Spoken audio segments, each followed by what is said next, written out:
안녕하십니까?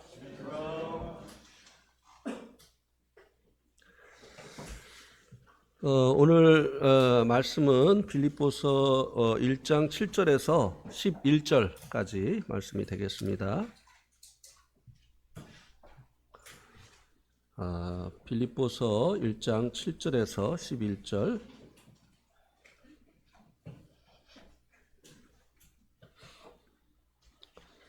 제가 한 절 읽고 여러분들이 한 절 읽어주시고 이렇게 교독하시겠습니다.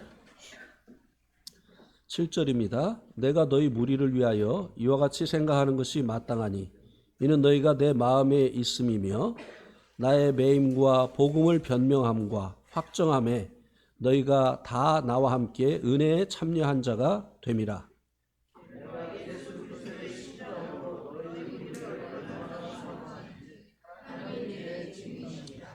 내가 기도하노라 너희 사랑을 지식과 모든 총명으로 점점 더 풍성하게 하사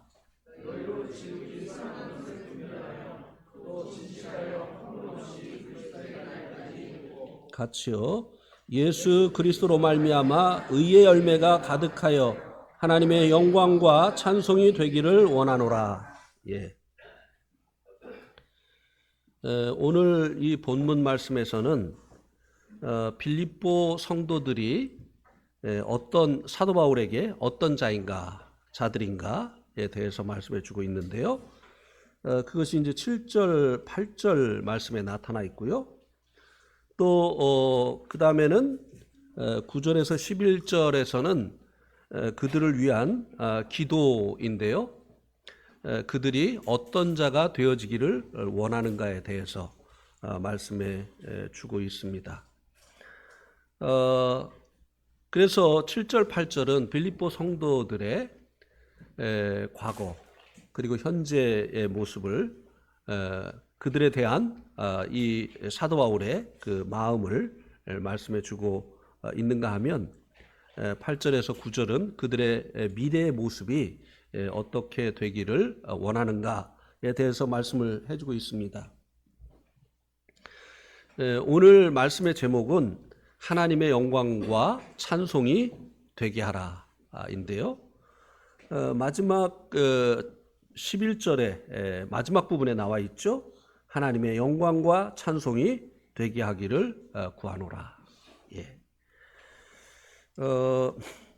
이 기도의 이제 결론인데요. 하나님의 영광과 찬송이 이 빌립보 성도들이 되기를 원하는 것이 이 기도의 최종적인 그 목적인 것을 볼 수 있게 되는데요. 이 부분에 대해서는 나중에 자세히 말씀을 드리겠습니다. 1절과 8절 말씀에서는 사도 바울에게 이 빌립보 성도들이 어떠한 자들이었는가에 대해서 말씀해 주고 있는데요. 7절에 보면 너희가 내 마음에 있다고 말씀해 주고 있습니다. 빌립보 성도들은 사도 바울의 마음에 있던 자들이었습니다. 그 이유를 그 다음 단락이 말씀을 해주고 있는데요. 나의 매임과 복음을 변명함과 확정함에 너희가 다 나와 함께 은혜에 참여한 자가 되었기 때문이다 라고 말씀을 해주고 있습니다. 사도 바울이 이 매임, 감옥에 갇히게 되어진 그 이유가 복음을 변명하고 그리고 또 확정하는 일을 했기 때문이죠. 그런데 이것은 그 복음을 듣는 이들에게 은혜라고 말씀해주고 있습니다. 영어 성경에 보면 하나님의 은혜라고 말씀해주고 있어요. 복음을 듣는 자들에게 복음을 전해주는 것이 하나님의 은혜다라고 말씀해주고 있는데요. 이 빌립보 성도들이 이와 같은 일에 그들에게 하나님의 은혜를 전해주는 이와 같은 일에 참여했기 때문에 그들이 사도 바울의 마음에 있다라고 말씀을 해주고 있습니다.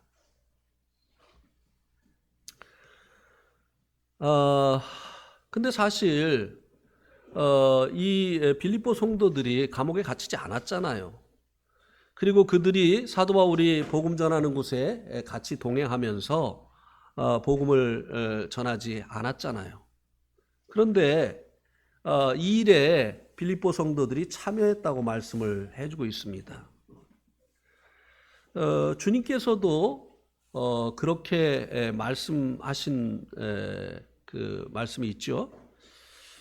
마태복음 25장 40절에 보면 나옵니다. 우리 한번 마태복음 25장 40절에 보면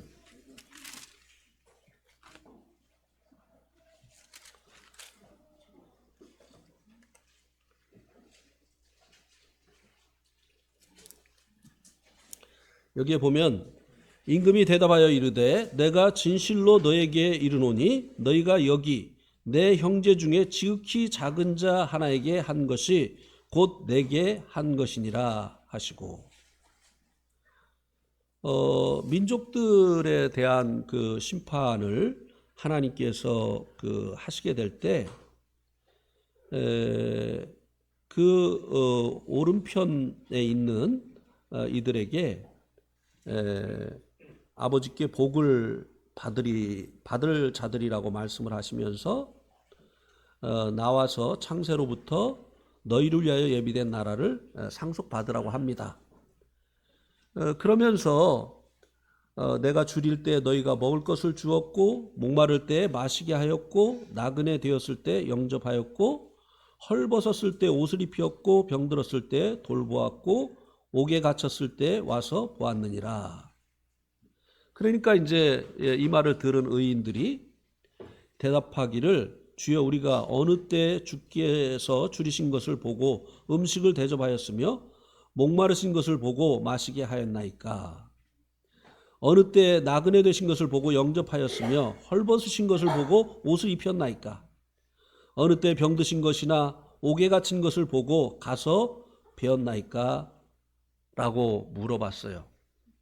그랬더니 예수님께서 내가 진실로 너에게 이르노니 너희가 여기 내 형제 중 지극히 작은 자 하나에게 한 것이 곧 내게 대해서 한 것이라고 말씀을 하셨습니다.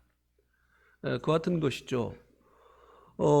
이 빌립보 성도들이 감옥에 갇힌 일도 없고 복음을 변명한 일도 없고 또 확정한 일도 없었지만 이와 같은 일에 동참을 했다고 사도 바울이 말씀해 주고 있는 것은 실질적으로 복음을 전하다가 감옥에 갇히고 또 복음을 전했던 이와 같은 자기의 그 일에 이 빌립보 성도들이 기도와 물질 후원으로 참여를 한 것을 기억하면서 너희들이 이와 같은 일에 동참을 했다고 말씀을 해주고 있는 것입니다.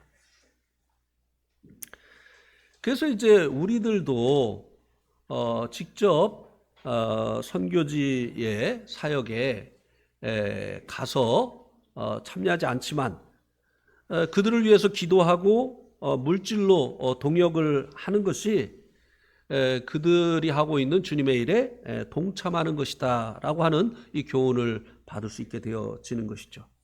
그래서 우리가 그리스도의 심판대 앞에서 선교지에 가지 않고도 선교사의 상을 받게 될 것입니다. 저는 네팔 안 갔는데요. 그때 네팔에 가는 그 형제들 또 네팔에 있는 그 선교사들을 위해서 너희들이 기도하지 않았느냐, 그리고 또 헌금하지 않았느냐, 이렇게 하시면서 주님께서 동참했다고 하시면서 상을 주시게 될 것이라고 하는 것입니다. 이것이 이제 이와 같은 일이 이제 복음을 위해서 고난당하고 그리고 또 복음을 직접적으로 전해주고 하는 이와 같은 일, 그리고 그 일에 간접적으로 동참하는 이 일이 하나님의 은혜다라고 말씀을 해주고 있는데요. 이 은혜가 은혜를 낳는다라고 하는 것을 우리들이 이 말씀을 통해서 또 교훈을 받을 수 있게 되죠. 이 빌립보 교회 성도들이 이와 같은 일에 동참할 수 있었던 것은 사도 바울을 통해서 거저 복음을 들었기 때문이에요. 또 자기들에게 와서 복음을 전해주기 위해서 사도 바울이 감옥에 갇히는 것을 그들이 보았습니다. 그래서 이 은혜를 사도 바울을 통해서 입었기 때문에 이들이 또 사도 바울을 통해서 복음이 전해지는, 하나님의 은혜가 전해지는 이 일에 동참을 했다고 하는 것입니다. 그래서 우리는 이 말씀을 통해서 은혜가 은혜를 낳는다고 하는 것을 볼 수 있게 됩니다. 제가 네팔에서 선교를 할 때 중요한 그 때마다 그 일을 후원했었던 형제들이, 제가 이제 한국에 있을 때 학생부 때 복음을 전해주고 가르쳤던 형제들입니다. 그 형제들이 이제 시간이 지나면서 이제 그 학교를 졸업하게 되어지고, 그리고 또 이제 사업을 하게 되어지면서 이 형제들이 그 일에 동참을 했어요. 하나님의 은혜에 동참을 했죠. 왜냐하면 자기들이 먼저 하나님의 은혜를 받았기 때문에 그 은혜를 또 전해주는 이와 같은 일에 동참을 했었던 것입니다. 또 그렇기 때문에 이들이 이제 이와 같은 하나님의 은혜를 전해주는 이와 같은 일에 동참을 했기 때문에 사도 바울의 마음에 있다라고 말씀해 주고 있습니다. 이것은 사역적인 측면에서 이제 이 빌립보 성도들이 사도 바울의 마음에 있다라고 하는 것을 의미하는 것입니다. 일꾼의 마음에는 모든 성도들이 있어야 되죠. 일을 하는 성도든 못하는 성도든, 영적으로 건강한 성도든 약한 성도든, 일꾼의 그 마음에는 이제 성도들이 다 있어야 되죠. 또 편애를 하면 안 되죠. 그러나 여기서 말씀해 주고 있는 것은 이를 위해서 이제 그들이 사도 바울의 마음에 있다라고 하는 것을 말씀해 주고 있는 것입니다. 저는 이제 이 말씀을 보면서 축구 감독들이 생각이 났어요. 이제 새로운 시즌이 되어지면 그 감독의 마음에 있는 선수가 있고, 감독의 1년 계획 속에 포함된 성도가 있고, 없는 성도래. 헷갈려요. 감독의 마음에 이제 계획에 포함된 선수들이 있고, 감독의 이 계획에 없는 선수들이 있습니다. 그러면 이 감독의 마음에 없는 이 선수들은 어떻게 해야 되죠? 이적을 해야 되는 거예요. 지금 우리나라의 이제 이 대표 선수의 차세대 이제 중심이 되는 이강인 선수가 파리 그 생제르맹이죠. 파리 생제르맹에서 처음에는 이제 주전으로 이렇게 이제 뛰었는데, 시간이 지나면서 아마 이강인보다 더 잘하는 선수들을 이제 영입을 한 것 같아요. 그러면서 이제 백업 멤버로 이렇게 하다가 이제는 아예 그 백업으로도 후보 선수로도 이렇게 이제 사용이 안 되고 있는 이런 상황이죠. 이제 새로운 시즌이 되면 이제 이강인은 이제 파리 생제르맹에서 감독의 그 마음에 없는 사람이 되어지기 때문에 지금 영국 프리미어 리그로 지금 이적을 하려고 한다고 하는 이 소식이 계속 들려오고 있지 않습니까? 일하는 그 측면에 있어서 이 일하는 그 일꾼들의 그 일에 기도로든지 또 물질로든지 여러 가지 그 방법으로 동참하는 자들이 일하는 일꾼들의 마음에 있다라고 하는 것입니다. 또 요청도 할 수 있는 것이죠. 일에 참여하지 않는 이런 사람들을 마음에 두고 어떤 일을 요청한다든지 기도를 요청한다든지 이렇게 하기는 어려운 것이라는 것입니다.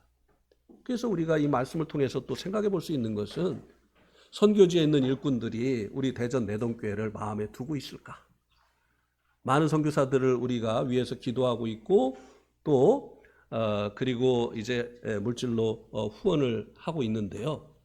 그들의 마음에 우리가 동역자로 여겨지고 그래서 어떤 그 일이 있을 때 내동교회 연락을 해서 기도해 주십시오. 동참해 주십시오. 이렇게 할 수 있는 우리가 내동교회인가? 라고 하는 이런 생각을 해봐야 되는 것입니다. 그 다음에 이제 이 빌립보 성도들은 8절 말씀에 보면 사도 바울이 사모하는 자들이다 라고 말씀해 주고 있습니다. 이 사모도 아무나 안 하죠. 그죠?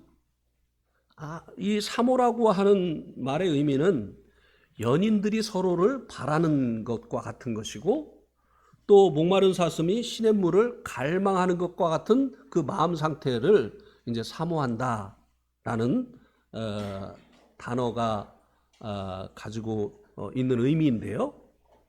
아무나 이렇게 막 갈망을 하고 그리고 서로 바라고 이렇게 하는 사람은 정상적인 사람이 아니죠. 그죠? 네. 그런데 사도 바울의 이 마음에 빌립보 성도들을 사모하는 마음이 있다라고 하는 것입니다. 그런데 이 빌립보 성도들은 이방인이었어요. 이들을 사모하는 사도 바울은 이방인들을 전혀 마음에 두지 않는 유대인이었고요. 이 이방인을 멸시하고 천대하는 마음이 있는 이 사도 바울이 그런 이방인들인 이 빌립보 성도들에 대해서 어떻게 이렇게 사모하는 마음이 생긴 것일까요? 그 비결이 8절 앞부분에 있습니다. 내가 예수 그리스도의 심장으로 너희 무리를 어떻게 사모하는지. 누구의 심장이라고요? 예, 그리스도의 심장. 그리스도의 심장은 원수되어졌던 하나님과 예수님과 원수되어졌던 사도 바울을 위해서 터트린 심장입니다.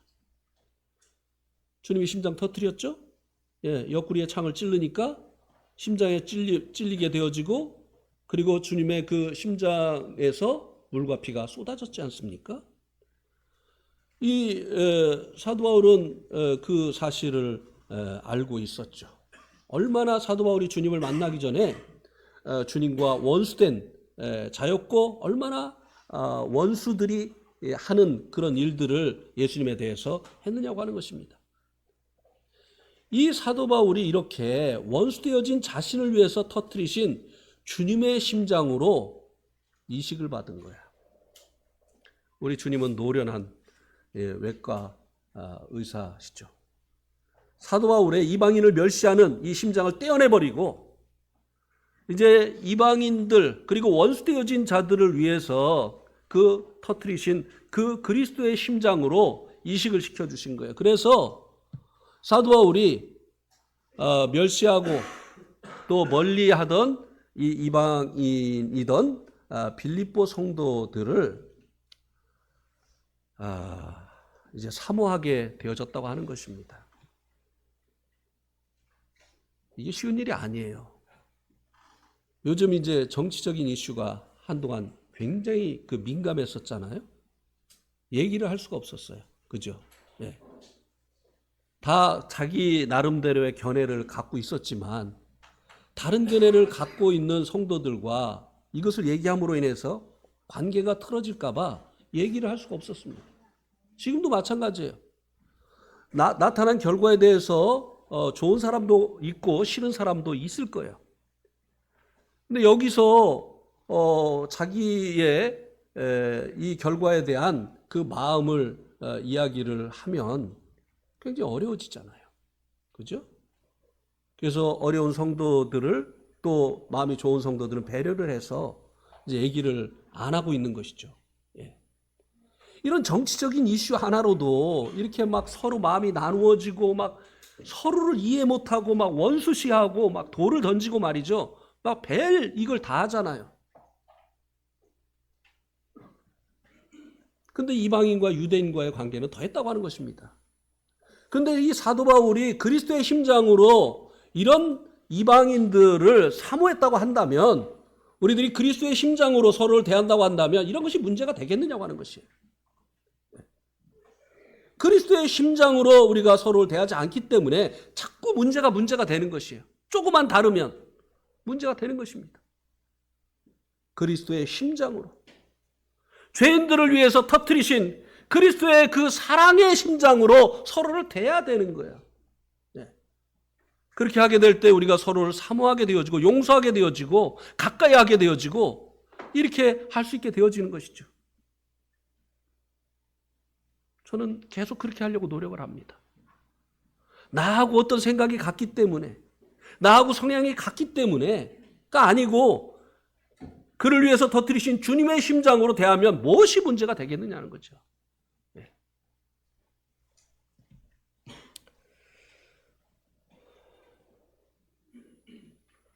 다음에 이제 9절에서 11절은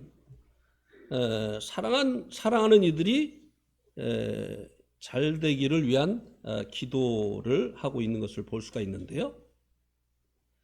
그들이 빌립보 성도들이 어떠한 자가 되기를 원하는가를 보여주고 있습니다. 그것은 이 빌립보 성도들의 사랑입니다. 그들의 사랑이 엘라 성경에 보니까 아가페예요. 무조건적인 사랑이에요. 그런데 이 사랑이 지식과 총명이 더해져서 지극히 선한 것을 분별해서 진실하여 허물없이 그리스도의 날까지 이루고 오히려 의의 열매가 가득하여 하나님의 영광의 찬송이 되기를 바라는 것입니다. 결론은 뭔가 하면 그들이 어떠한 자들이 되기를 원하는가 하면 하나님의 영광의 찬송이 되어지기를 원한다고 하는 것입니다. 영광과 찬송.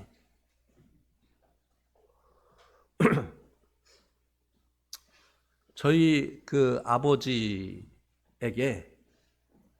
우리 그 호연이와 지연이는 영광이었고 찬송의 제목이었어요.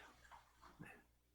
여러분들이 저희 아버지를 보셔서 알겠지만 굉장히 그 몸이 왜소하셨잖아요. 그래가지고 이 아버지가 이 당신의 몸이 왜소하신 것에 대한 컴플렉스가 있으셨어요.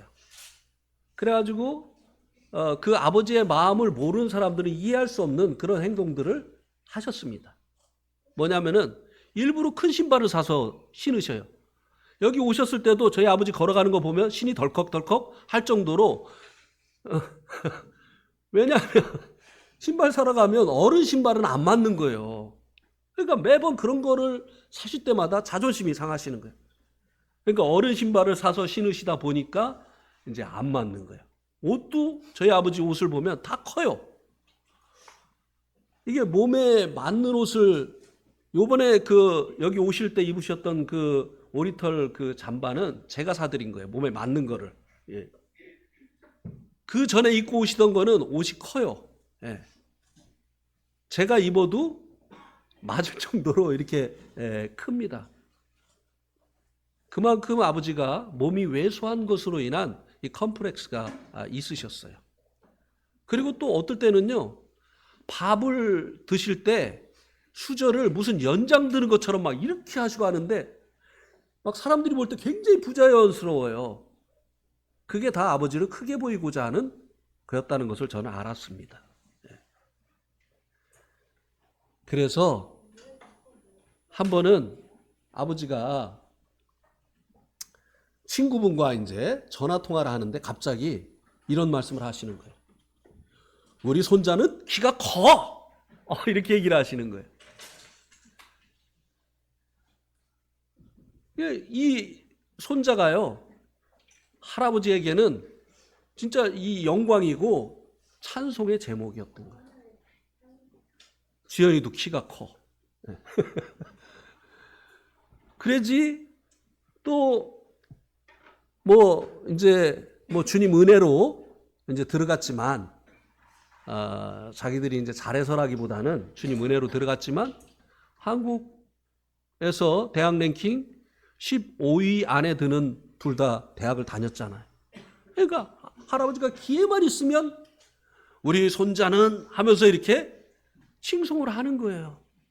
그리고 할아버지의 늘 그 영광으로 이렇게 생각을 하는 겁니다. 예, 하나님의 마음도 그렇다는 거예요. 우리 성도들이 하나님의 영광과 찬송이 되어지기를 하나님께서 원하신다고 하는 것입니다. 예, 이게 하나님의 즐거움이에요. 부모님들도요, 자식 중에 말하고 싶지 않은 자식이 있잖아요. 그죠? 그 자식 얘기 나오면 창피하니까. 하나님께서 우리들이 하나님께 그런 자녀가 되어지는 것을 원치 않으신다고 하는 것입니다. 하나님께서 정말 내놓고 이제 칭송하시고 그리고 영광스러워하시는 그런 자들이 되어지기를 하나님께서 원하신다고 하는 것입니다. 그러기 위해서 이 사랑, 성도들의 이 사랑에 지식과 총명이 더해지기를 원하고 있다고 하는 것입니다. 사랑의 지식과 총명이 이제 더해지지 않는 사랑, 그냥 무조건 이제 분별 없이 무분별하게 사랑하는 이 사랑이 어떤 결과를 낳는가를 우리가 아도니아를 통해서 보면 알 수 있게 됩니다. 아도니아가 다윗의 아들이었죠. 근데 이 아도니아는 정말 막무가내인 사람이었어요. 근데 그가 아버지 살아생전에 반역을 했잖아요. 왕이 됐잖아요. 군대 장관 요압과 그 다음에 대제사장 아비아다를 포섭을 해가지고 군대의 그 힘과 또 종교의 힘을 이제 자기가 장악하겠다고 생각을 하고 왕 대관식을 자기들끼리 모여서 했잖아요. 반역을 했어요. 왜 이렇게 무분별한 사람이 되어졌을까요? 그것이 이제 왕상 1장 6절에 보면 그 이유가 나옵니다. 왕상 1장 6절 한번 보세요. 열왕기상 1장 6절 보세요.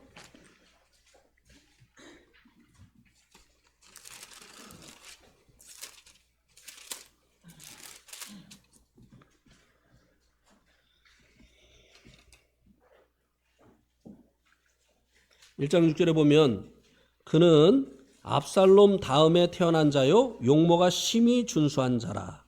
그의 아버지가 내가 어찌하여 그리하였느냐고 하는 말로 한 번도 그를 섭섭하게 한 일이 없었더라.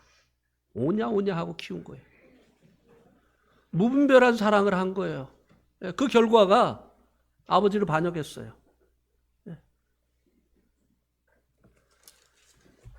그래서 이 지식과 총명이 없는 이 사랑은 이런 그 사랑을 받는 사람을 오히려 해롭게 하는 이와 같은 결과를 낳기 때문에 사랑의 지식과 총명이 더해지기를 기도하고 있는 것입니다.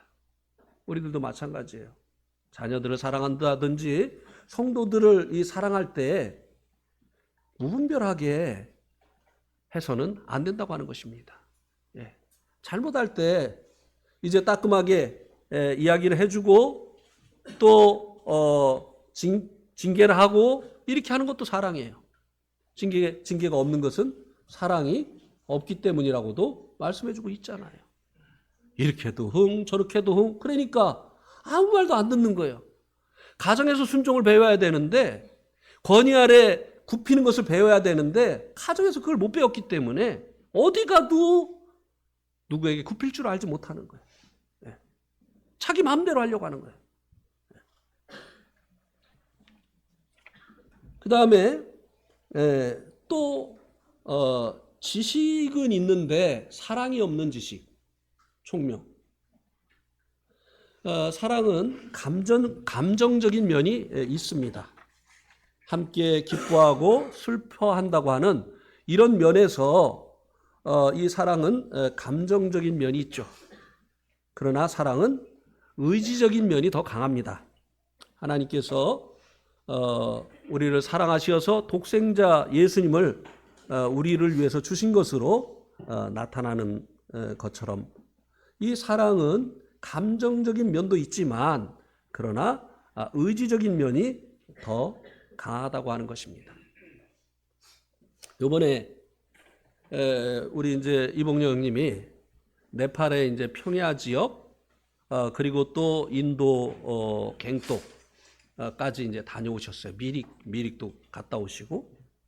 그런데 이제 이 평야 지역이나 이 그 인도의 그 갱톡 지역의 이 교회는 우리 모임을 이제 그 둘로 이렇게 이제 그 분류를 하잖아요. 하나는 이제 개방적인 모임. 그래서 이제 개방적인 모임은 외국에 가면은 채플이라는 이름을 붙입니다. 그리고 좀 보수적인 이런 모임은 그 외국에 가면 가스펠 홀이라고 하는 이 호칭을 붙여요. 그런데 이 평야 지역에 있는 이 모임이나 또 갱톡에 있는 이 모임은 가스펠 홀이에요. 보수적인 모임이에요. 그들이 우리로 볼 때 우리는 채플입니다. 그런데 이 형제들이 그렇게 한국 형제님들의 말씀을 듣기를 원합니다. 그러니까 우리 이제 좀 죄송한 얘기인데요. 근데 사실을 얘기해야 돼요. 뭐냐면은 우리 한국 형제님들의 말씀이 깊어가지고 지금까지 못 들어본 아주 그 말씀을 잘 풀어주는 이 깊은 교훈을 주기 때문에 좋아한다고 착각을 해요. 천만의 말씀, 만만의 말씀입니다. 저는 그분들의 말씀을 많이 들어봤어요. 정말 깊습니다. 우리 한국 어떤 형님들의 말씀과 비교해 봐도 그분들의 말씀은 정말 성경의 입각에서 정말 깊은 이 교훈을 줍니다. 그런데 그들이 한국 형제님들을 좋아하는 이유가 뭐냐면요. 그 지식의 말씀에 항상 사랑을 실천한 간증이 있는 거예요. 실제적으로 그 사랑을 보여주는 것입니다. 형제들이 복음을 전하다가 감옥에 갇혔을 때 한국 성도들이 그 소식을 듣고 기도하고 헌금을 보내줬어요. 그러니까 그때 형제들이 한 말이 뭔지 아십니까? 한국 교회는 사랑을 실천하는 교회다. 우리가 사랑에 대한 말씀 많이 들어봤지만 우리가 한국 교회를 통해서 사랑을 본다. 예. 그 다음에 띠까 슈레스타 형제가 고향에 복음을 전하고 오다가 차 사고가 나가지고 소천했을 때 그때 얼마나 한국에서 많은 성도들이 기도하고 헌금을 보냈습니까? 그때도 그렇게 얘기했어요. 한국 교회는 사랑을 실천하는 교회다. 말씀은 우리가 깊이 있는 말씀을 너무나 많이 들었지만 그 사랑을 보여주는 교회는 한국 교회다. 그래서 좋아하는 겁니다. 근데 착각들을 하셔요. 막 당신들의 말씀이 막 깊어가지고 그래가지고 좋아한다고 이렇게 이제 생각을 하시는데요. 죄송한 얘기지만 천만에 만만해요. 그래서 정말 이 사랑의 지혜와 이제 명철이 더해져야 된다고 말씀해주고 있는데요. 무분별한 사랑은 있는데 지혜가 없고 명철이 없는. 그래서 분별 없이 이렇게 하는 이 사랑도 문제고 이제 지식은 있는데 거기에 실제적인 사랑이 이제 더해지지 않은, 그저 그냥 지식적으로만 이렇게 하는 이런 사랑도 문제라고 하는 것입니다. 그 다음에 이제 10절에서는요, 지극히 이제 사랑에 지혜와 그 다음에 명철을 더해서 지극히 선한 것을 분별하며 또 진실하여 허물 없이 그리스도의 날까지 이르기를 위해서 기도를 했는데요. 지혜와 총명을 갖게 될 때요, 지극히 선한 것을 분별할 수 있는 분별력을 갖게 됩니다. 근데 이 지혜와 명철은 어디서부터 오죠? 하나님의 말씀으로부터 옵니다. 이것은 어떤 세상을 살아간 그 경험에서 나오는 것이 아니에요. 세상 경험은 많은데 말씀의 지식이 없으면 말씀으로 말미암는 지혜가 있을 수가 없어요. 그래서 이 지혜와 총명, 그래서 이 지혜는 말씀을 삶에 적용하는 능력을 얘기합니다. 그리고 이 총명은 말씀을 이해하는 능력을 얘기해요. 그래서 이런 것들을 갖고 이제 분별력을 갖게 되어질 때 거짓에 빠지지 않게 되어지고 진실한 이 삶을 살 수 있게 되어지고 또 진실한 신앙생활을 할 수 있게 되어지는 것이고, 그 다음에 허물이 없는 이런 삶을 살 수 있게 되어진다고 하는 것입니다. 그래서 이 분별력 있는 이 지혜와 총명을 가지고 분별력 있는 성도들이 되어져야 된다고 하는 것입니다. 그러기 위해서 이제 말씀을 이제 가까이 해야 되죠. 말씀 공부도 해야 되고 또 말씀 묵상도 해야 되고, 이렇게 하면서 말씀을 또 읽기도 해야 되고, 이 말씀을 통해서 지혜와 명철을 가져야 되어지고, 그 결과로 인해서 분별력 있는 이 성도가 되어져야 된다고 하는 것입니다.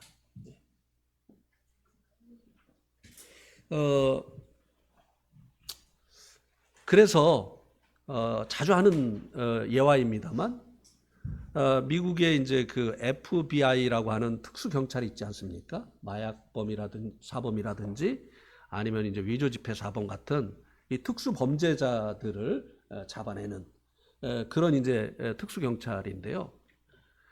그들에게 이제 이 위조 지폐를 식별하는 법을 가르칠 때 저는 처음에 그렇게 생각했어요. 정교하게 위조되어진 위조 지폐를 주어서 그것을 가지고 훈련을 시킨다고 생각을 했는데 그게 아니라는 거예요. 진폐. 그러니까 진짜 이 화폐를 줘가지고요, 계속 밥 먹고 그것만 보게 한다는 거예요. 그래서 진짜 지폐를 아주 세밀하게 그 조그만 무늬까지 다 익혔을 때 어느 날 정교하게 위조되어진 이 가짜 화폐를 주면 정확하게 분별을 해낸다고 하는 것입니다. 우리의 분별력이 어디서부터 옵니까? 하나님의 말씀을 정확히 분별을 하게 되어질 때 거기로부터 말씀으로부터 빗나간 것을 우리가 분별해낼 수가 있게 되어지는 것이죠.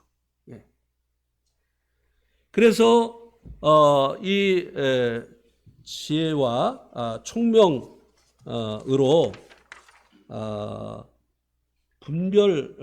지극히 선한 것을 분별하기를 위해서 기도했고, 그 결과로 인해서 진실에서 허물 없이 그리스도의 날까지 이르게 되어지기를 위해서 기도를 했다고 하는 것입니다.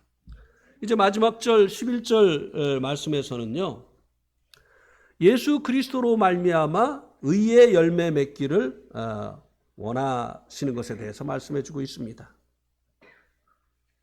주님께서 우리를 사랑하시어서 자신을 주신 것은 단순히 죄사함을 얻게 하시려는 것이 아닙니다.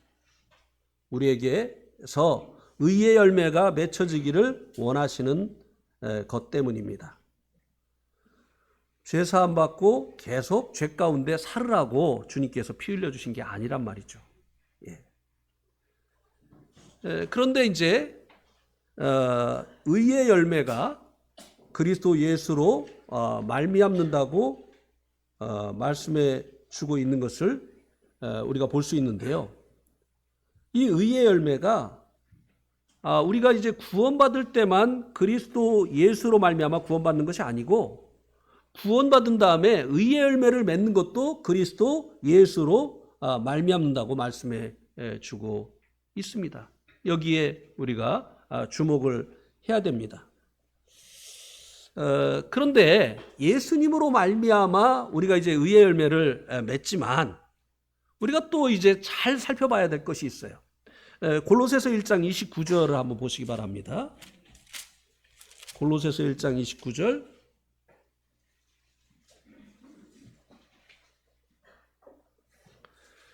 골로새서 1장 29절에 보면 우리 한번 같이 읽어보실까요? 이를 위하여 나도 내 속에서 능력으로 역사하시는 이의 역사를 따라 힘을 다하여 수고하노라. 그리스도로 말미암아 우리가 의의 열매를 맺는다는 것이 우리는 가만히 있고 주님이 열매를 맺게 하는 것을 의미하는 것이 아니라고 하는 것입니다. 사도 바울도 나도 내 속에서 역사하시는 이의 역사를 따라서 어떻게 한다고요? 힘을 다해서 수고를 한다는 것입니다. 하나님은 당신의 일을 당신이 하시는데요, 항상 사람을 통해서 하셨습니다. 그래서 우리가 이 의의 열매를 맺는 이 일을 주님께서 역사하실 때 우리 육신의 생각, 그것과 다른 육신의 생각을 십자가에 내어주고 또 주님의 그 뜻에 적극적으로 순종을 하여야 된다고 하는 것입니다. 그렇게 하게 될 때 우리의 삶에 주님으로 말미암는 의의 열매가 맺혀지게 되어지는 것입니다. 요한복음 15장 5절 말씀도 한번 보시겠습니다. 요한복음 15장 5절.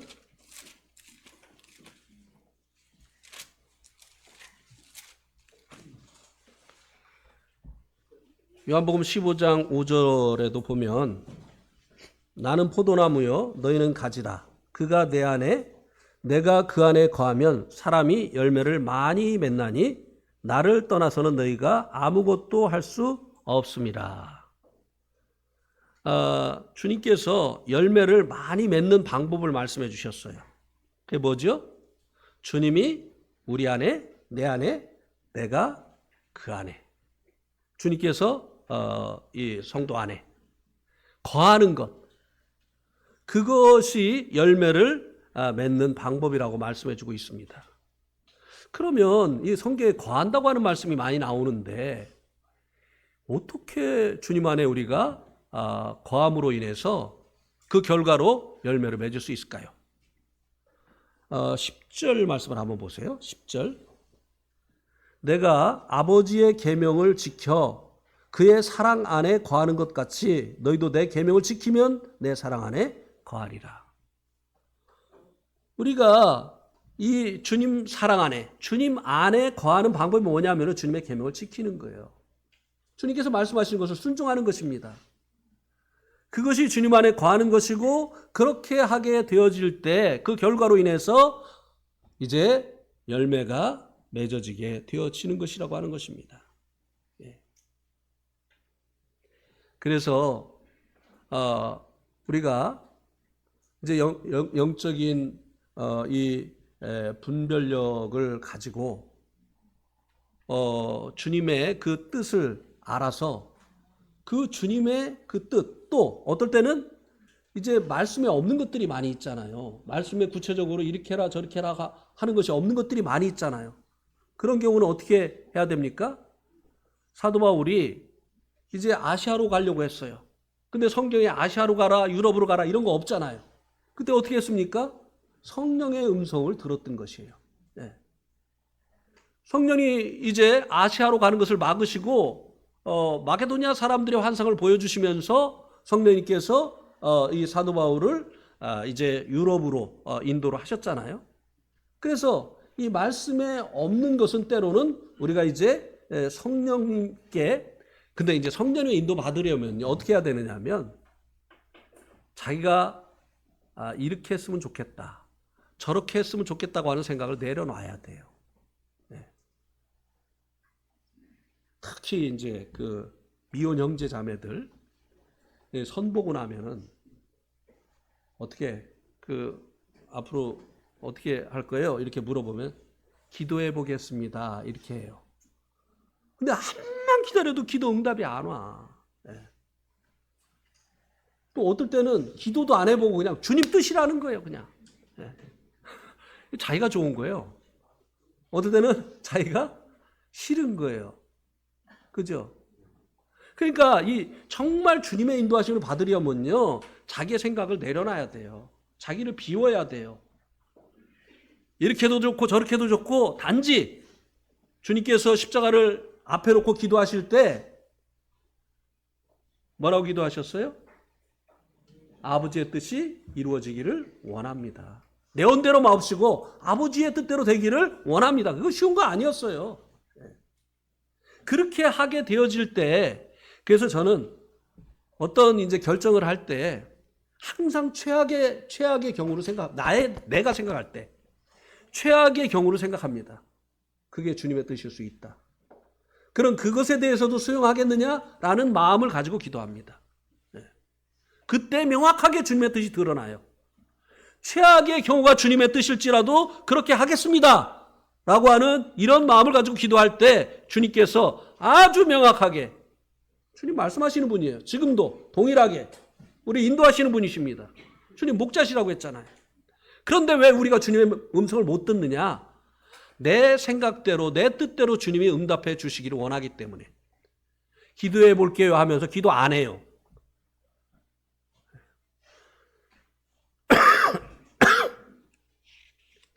그래서 주님 안에 거하는 것은 주님의 그 음성을 쫓아서 가는 것이라고 하는 것입니다. 그렇게 하게 되어질 때 이제 많은 의의 열매를 이제 가득하게 맺을 수 있게 되어지는 것입니다.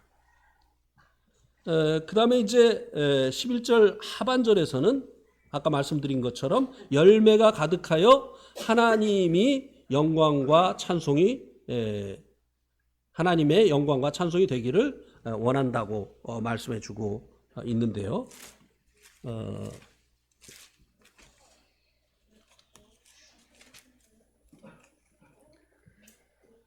영광과 찬송이 되기를, 하나님의 영광과 찬송이 되기를 원한다고 했습니다. 우리의 삶 가운데 이런 의의 열매가 가득하게 되어질 때 우리가 하나님의 영광이 되어지고, 그리고 우리가 하나님의 찬송이 되어진다고 하는 것을 말씀해 주고 있는 것입니다. 이것에 대해서는 말씀 서두에서 말씀을 드렸습니다. 우리가 받은 하나님의 은혜로 인해서 하나님께 영광을 돌리고, 그리고 또 하나님을 찬송하는 것을 여기서는 말씀해 주고 있는 것이 아니라, 하나님의 은혜로 우리가 이제 주님 안에 거함으로 인해서 많은 열매를 맺음으로 하나님의 우리가 영광과 찬송이 되어지는 것을 말씀해 주고 있는 것이라고 하는 것입니다. 우리가 서로에게도 정말 자랑거리가 되는 성도들, 그냥 서로를 자랑하고 싶은 성도들, 그렇게 오랜만에 외부 성도들 만나면요, 누구는 지금 어떻게 지내고 있어요? 뭐 이걸 그렇게 물어봐요. 그죠? 네. 어제도 그냥 그렇게 오랜만에 만나니까 뭐 계속 제일 많이 물어보는 분이 누군지 아세요? 최봉출 형님. 최봉출 형님 오래된 분이라 어디 가가지고 성도들 만나면 최봉출 형님 잘 계십니까? 이렇게 이제 여쭤봐요. 근데 최봉출 형님에 대해서 여쭤보면요, 제가 참 할 말이 많아요. 예. 그래서 우리가 서로에 대해서도 정말 자랑이 되어지고 기쁨이 되어지고 영광이 되어지고 하나님께도 그렇게 영광과 찬송이 되어지는 이 같은 성도들이 되기를 위해서 서로에서 기도해주고 또 서로를 격려해 주는 이 같은 성도들이 되어지기를 바랍니다. 오늘 말씀 여기까지 드리도록 하겠습니다.